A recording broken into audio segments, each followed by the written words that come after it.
Professional রেসিপিতে moist কেকের রেসিপিটা যদি ফ্রিতে আপনারা পেয়ে যান কেমন হয় বলুন তো। আজকে আপনাদের সাথে প্রফেশনাল রেসিপিতেই ময়েস্ট কেকের রেসিপিটা শেয়ার করে দিচ্ছি। সবাইকে আসসালামু আলাইকুম, ওয়েলকাম টু নিতুস কিচেন। প্রফেশনাল রেসিপিতে আমি যেইভাবে ময়েস্ট কেকের কোর্সটা করেছিলাম হুবহু সেই রেসিপিটাই কিন্তু আজকে আপনাদের সাথে শেয়ার করে দেব। আর পারফেক্টভাবে ময়েস্ট কেক বানানোর জন্য কিন্তু ভিডিও শুরু থেকে একদম শেষ অবধি দেখে নিতে হবে।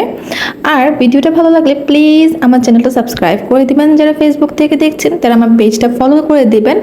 আর শেয়ার করতে কিন্তু ভুলবেন না, কারণ হচ্ছে আপনাদের জন্য রেসিপিগুলো শেয়ার করা আমার। তো আমি রেসিপিতেই চলে যাই। এখানে আমি আগে শুকনো উপকরণগুলো আলাদা করে নিয়েছি, যার জন্য আমি এখানে ফার্স্টে নিয়ে নিয়েছি 1 কাপ ময়দা, হাফ কাপ কোকো পাউডার। আমি এখানে মালয়েশিয়ান কোকো পাউডারটা ইউজ করেছি। 1 চা চামচ দিয়ে দিয়েছি বেকিং পাউডার, 1 চিমটি পরিমাণ লবণ।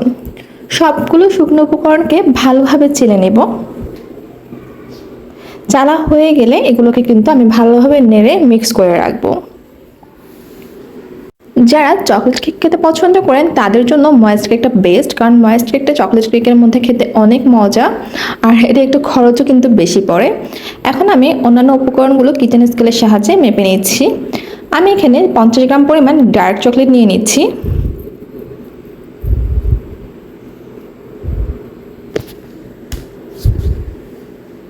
এরপর দিয়ে দিচ্ছি 50 গ্রাম বাটার, এখানে আনসল্টেড বাটারটা ইউজ করেছি। এবার দিয়ে দিচ্ছি 1 টেবিল চামচ পরিমাণ গুঁড়া দুধ, হাফ চা চামচ পরিমাণ কফি এবং হাফ কাপ পরিমাণ পানি। সবগুলো উপকরণকে ভালোভাবে মিশিয়ে আমি চুলাতে হিট দিয়ে নেব। এই পর্যায়ে চুলার আঁচটা মিডিয়ামে রেখে কন্টিনিউয়াস নাড়াতে হবে, তা না হলে চকলেটগুলো নিচে দিয়ে পুড়ে যাওয়ার সম্ভাবনা থাকে। যখন সবগুলো উপকরণ ভালোভাবে মেল্ট হয়ে যাবে সেই পর্যায়ে চুলা থেকে নামিয়ে ভালোভাবে নেড়ে ঠান্ডা হওয়ার জন্য রেখে দিব। এবার ডিমের ম্যারাংটা তৈরি করার জন্য রুম টেম্পারেচারে থাকা 3টা ডিম নিয়ে নিয়েছি। আর কেক তৈরির ক্ষেত্রে কিন্তু অবশ্যই রুম টেম্পারেচারে থাকাই ডিম নিতে হবে। ডিমটাকে 30 সেকেন্ডের মতো মিডিয়াম স্পিডে বিট করে নেব। এবার 1 কাপ পরিমাণ চিনি অল্প অল্প করে কয়েকবার মিশিয়ে নেব।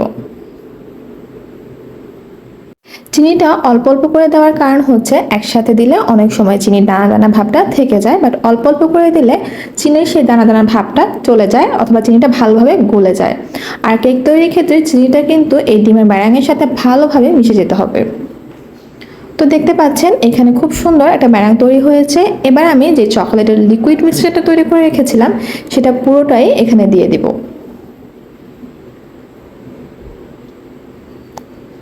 অ্যাড করে দিয়েছি হাফ চা চামচ পরিমাণ ভ্যানিলা এসেন্সও এখানে।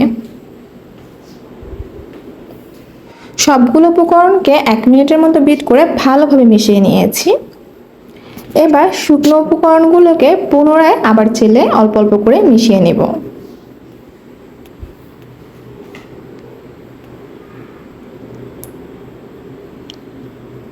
এবং খেয়াল করে দেখবেন আমি কিভাবে মেশানোর প্রসেসটা করছি। আমি আস্তে আস্তে ঘুরিয়ে ঘুরিয়ে কিন্তু মেশাচ্ছি।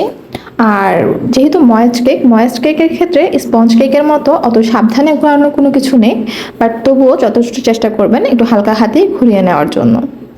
সবগুলো উপকরণ ভালোভাবে মেশানোর পর টেক্সচারটা ঠিক এরকম হবে। এবার বাটিটাকে ক্লিন করে আমি আবারও একটু মিশিয়ে নিচ্ছি ভালোভাবে, এবং মেশানোর প্রসেসটা দেখছেন আমি কিন্তু কীভাবে মিশিয়ে নিচ্ছি।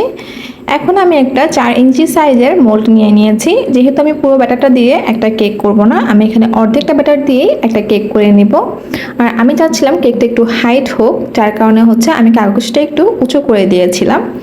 তো আগে থেকেই 15 মিনিট আগে আমি কিন্তু এখানে পাতিলটা প্রিহিট করে নিয়েছিলাম। এই প্রিহিটেড পাতিলের মধ্যে এই মোল্ডটা দিয়ে আমি 30 থেকে 35 মিনিটের মতো কেকটাকে বেক করে নেব মিডিয়াম হিটে। 30 থেকে 35 মিনিট পর আমি এটাকে চেক করে নিচ্ছি একটা স্টিকের সাহায্যে, এবং দেখতে পাচ্ছেন স্টিকটা ক্লিন এসেছে, তার মানে হচ্ছে কেকটা কিন্তু খুব সুন্দরভাবে বেক হয়ে গিয়েছে। আমি ঢাকনা দিয়ে কেকটাকে এখানে প্রায় 10 থেকে 15 মিনিটের মতো রেখে নেব। 10 থেকে 15 মিনিট পরে কেকটাকে নামিয়ে ঠান্ডা করে তারপর হচ্ছে মোল্ড আউট করে নেব। এবং দেখতেই পাচ্ছেন কেকটা কি পরিমাণ সফট হচ্ছে, এবং এই পর্যায়ে কেকটা এতটাই সফট ছিল যে আমি প্রেস করতে কিন্তু ভয় পাচ্ছিলাম, কারণ প্রেস করলে কেকটা ভেঙে যাওয়ার চান্স ছিল। কেকটাকে আমি বেক করার পরের দিন হচ্ছে ডেকোরেট করার কথা, যার কারণে হচ্ছে আমি একটা র্যাপিং পেপার দিয়ে ভালো করে মুড়িয়ে কেকটাকে ফ্রিজে রেখে দেব। আপনারাও চাইলে কেক আগে থেকে রেডি করে পরবর্তীতে কিন্তু ইজিলি ডেকোরেশন করে নিতে পারেন। রেসিপিটা এখানেই শেষ করছি। রেসিপিটা ভালো লাগলে অবশ্যই আমার চ্যানেলটা সাবস্ক্রাইব করে দেবেন, আর এরকম রেসিপি দেখার জন্য পেজের সাথে থাকবেন, চ্যানেলের সাথে থাকবেন। ইনশাল্লাহ আপনারা কিন্তু একটা ভালো রেজাল্ট পাবেন। আর যারা যারা বাসায় ট্রাই করবেন অবশ্যই আমাকে ফিডব্যাক দিতে কিন্তু ভুলবেন না।